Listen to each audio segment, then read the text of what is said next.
अब चलते हैं न्यूमेरिकल प्रॉब्लम नंबर 4 की तरफ, जिसमें हम लोग फाइंड करेंगे students wavelength of spectral line for corresponding to the transition of hydrogen atom.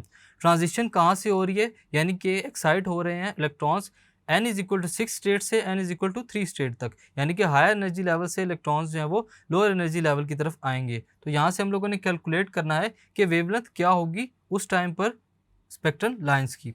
सबसे पहले डाटा लिखते हैं। लोएस्ट ऑर्बिट हमारे पास क्या है, p इज इक्वल टू 3 हमारे पास लोएस्ट ऑर्बिट होता है जिसका नाम है हमारे पास p। हाईएस्ट ऑर्बिट n कितना है हमारे पास 6। शॉर्टेस्ट वेवलेंथ हम लोगों ने फाइंड करना है लैम्डा की।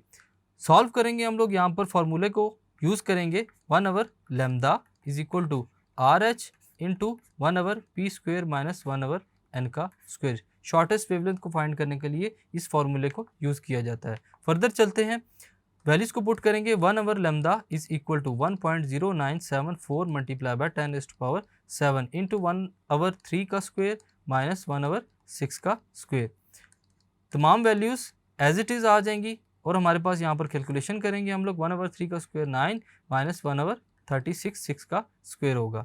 बाकी तमाम चीज़ें एज इट इज़ ही रहेंगी। इसको सॉल्व करते हैं। सबसे पहले 4 - 1 डिवाइड बाय 36 क्या हो जाएगा हमारे पास।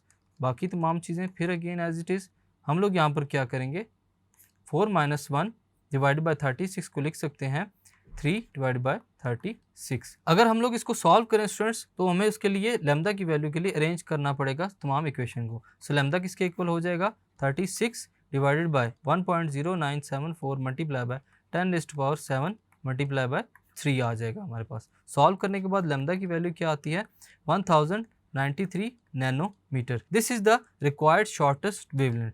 Thank you.